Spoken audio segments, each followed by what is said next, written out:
Hello everyone, and this is physics. In this video, I'm going to use Newton's law of universal gravitation to solve this word problem. And let's have a look at the word problem. It says here, estimate the magnitude of the gravitational force between the Earth and the International Space Station.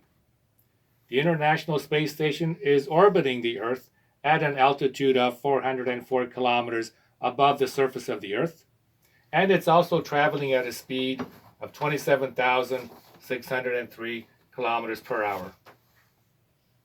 The ISS has cameras pointing down on the Earth, and it's also live streaming, so you can see the Earth from the point of view of the astronauts on the ISS, and it also has some information. And currently, as I am making this video, it is 404 kilometers above the surface of the Earth, traveling at this speed. So I put together this word problem, and let's find out what the gravitational force is, the magnitude of the gravitational force is between the ISS and the Earth. But we need some more information. And here it is. So the mass of the Earth is 5.97 times 10 to the power 24 kilograms. And the mass of the International Space Station, 420,000 kilograms. The radius of the Earth, 6.38, 10 to the power of 6 meters. The radius of the International Space Station, for our purposes, is negligible. Consider that it is 404 kilometers above the Earth, and the radius of the Earth is this large number. 4 or 5 meters, or whatever the radius might be of the International Space Station, is negligible. So we'll just simply ignore that and just use its altitude, 404 kilometers above the Earth. And G, the constant of proportionality, in order for us to use the equation developed by Isaac Newton, is 6.67 times 10 to the minus 11 newtons meter squared per kilogram squared. So Newton arrived at a relationship between the force of gravity between two objects and the distance between them. And along came Henry Cavendish, about 100 years later, who came up with the value of G. And this is what the equation looks like in order to calculate the gravitational attraction between two objects. Force of gravitational attraction, F sub G, is equal to that G, constant of proportionality, times the mass of the first object, mass of the first object, we'll call it mass 1, times the mass of the second object, m2, divided by the distance between them squared. A couple of things we need to note here. For this equation right here, the way Isaac Newton envisioned it, the objects that we're interested in need to be spheres. So the Earth is a sphere, and we're going to consider the International Space Station as also being a small sphere way up there, 404 kilometers above the Earth. We also need to consider these spheres to act like particles, act as particles.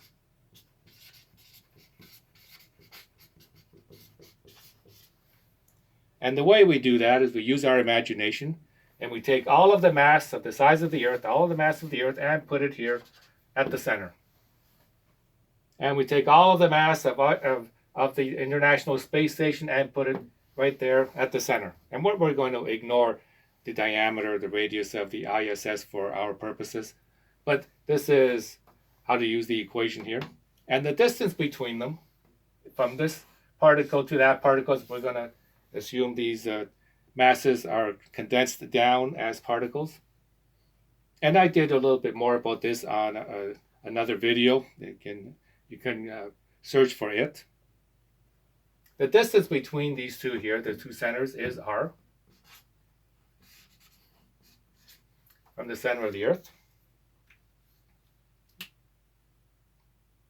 So we have this information. All we need to do now is take all of this and make sure that it is in base units.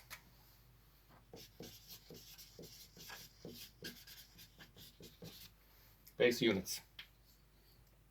So if we look at the mass of the Earth, base units is in kilograms. That's correct. In kilograms, the radius of the Earth is in meters. We're going to ignore the radius of the ISS.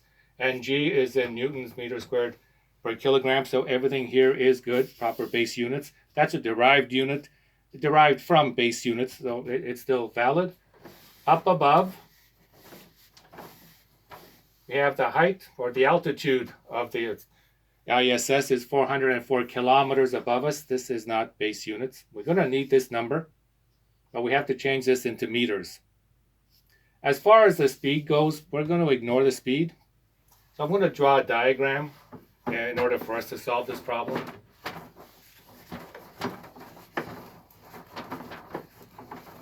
Currently, the ISS is in orbit around us, and it has forward velocity. And that velocity, as I said earlier,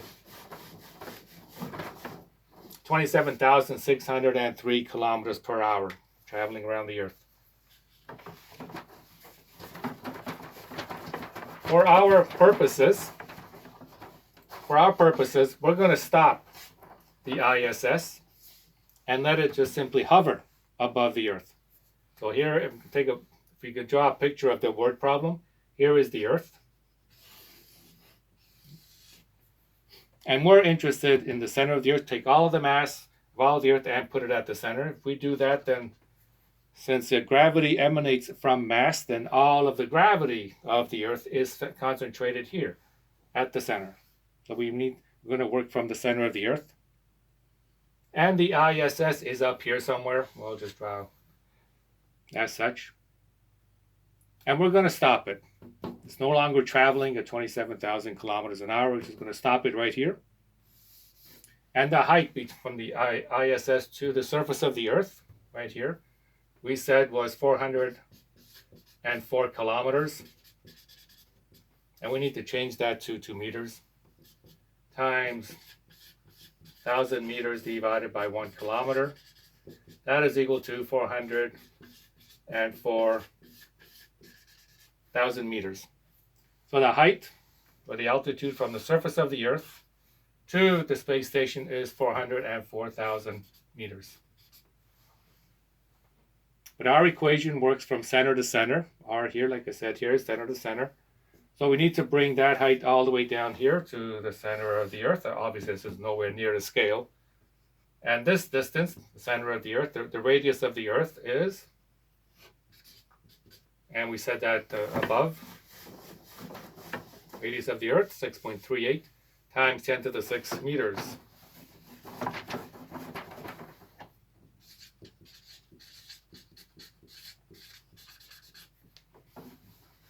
Therefore, for our equation, R here, which is the distance between center to center, is from here all the way up to the International Space Station, everything in meters. So we have what we need. It's a matter of taking the information that we have now and put it into this equation. And let's do that. Force of gravity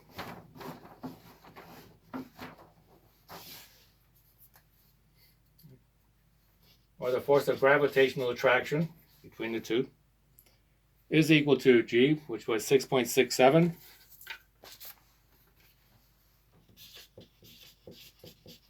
10 to the minus 11 Newton meter squared per kilogram squared. Multiply that by mass 1 times mass 2. It doesn't matter which one you choose, the mass of the Earth or the mass of the ISS first. So we're going to go with mass of the ISS. We said was going to be 420,000 kilograms.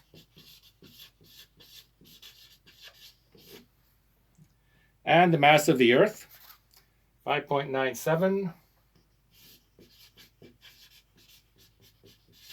10 to the power of 24, and that too is in kilograms. Everything divided by r squared, which is the distance from the center of the Earth, center to center, from here to there. So we'll just have to add these two numbers together. 404,000 plus the radius of the Earth.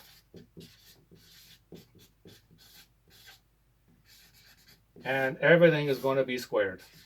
R squared. Look at our equation. It's the constant times the mass of the first object times the mass of the second object divided by the distance between them from center to center, all squared. All that's left to do now is put these numbers in the calculator and solve. But I'm going to do it in small steps. I'm going to multiply these two together first. And then I'm also going to add these two. So the next step, this can all be done all in one shot. Just put it all in your calculator and follow the math, and you can solve it. But I'm just going to cut it down into a couple of smaller steps. So the force of gravitational attraction is equal to constant 6.67 10 to the power minus 11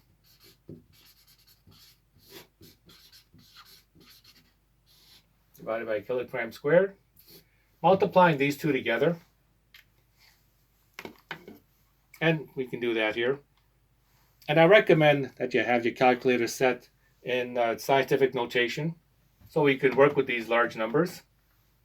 And that's 420,000 times 5.97 times 10 to the power of 24.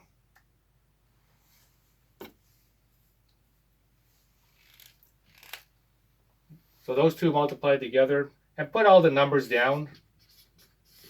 That's in your calculator. 2.574, 2.5074 times 10 to the power of 30.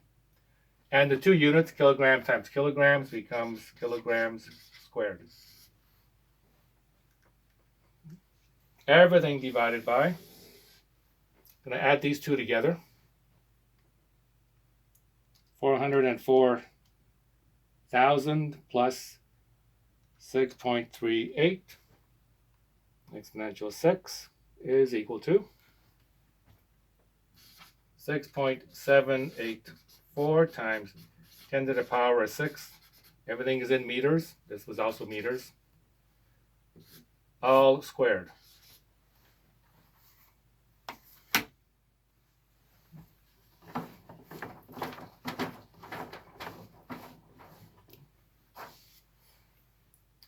So we can put this now in our calculators and solve it. But I'm going to take this down one more step right here. So we're going to stay with the numerator as is.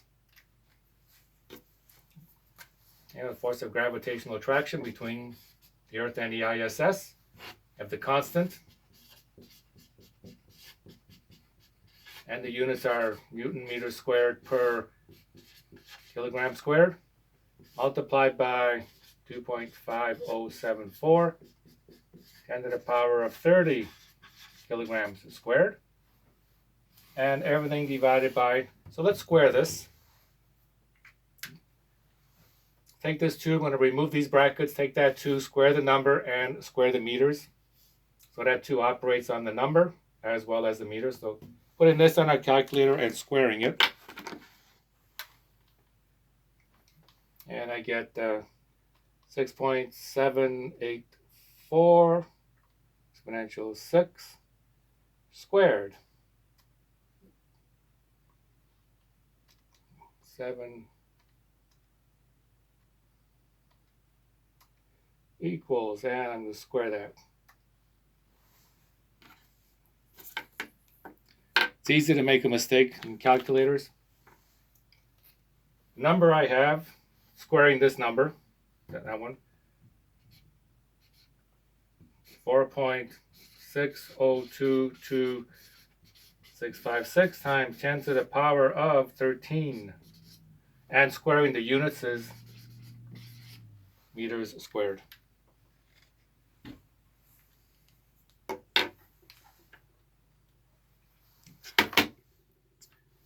Looking at the units in this equation here, looking at the units, kilogram squared and the kilogram squared cancel out. The meter squared and the meter squared cancel out, leaving us with just newtons. And that's a good thing because all forces have the units of newtons. All that's left to do now is take this number, multiply them together, and then divide by this one. Doing that in the calculator, and I've already done it, force of gravitational attraction between the Earth and the International Space Station. If it is sitting still, it is now just hovering above the Earth. It isn't traveling at 27,000 kilometers. It's just hovering above the Earth. It has this gravitational attraction. That number is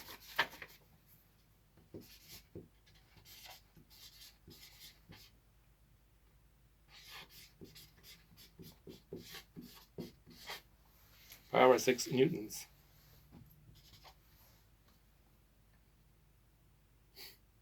And the last thing we need to do is take this number here and reduce it to the number of significant figures.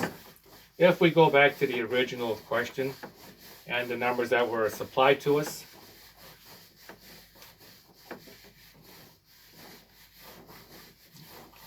way back here, mass of the Earth would go with 3 sig figs. The mass of the International Space Station, for all intents and purposes, I'm going to consider this to be 3 significant figures, 1, 2, 3. And the radius of the Earth was at 3 sig figs. We don't need to worry about the speed because we're ignoring that. It's going to come to a halt. And 3 significant figures for the altitude. Therefore, well, the final number needs to be rounded to an even 3 significant figures.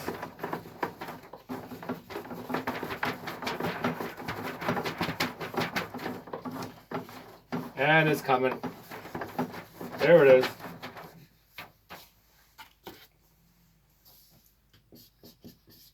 Is equal to 1, 2, 3. Look at that third one. We're going to ignore the rest. Look at that third one. If it's less than 5, round down.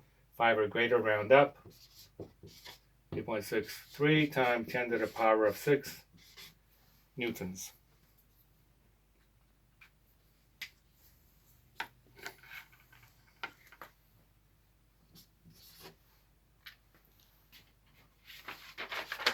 And this is physics.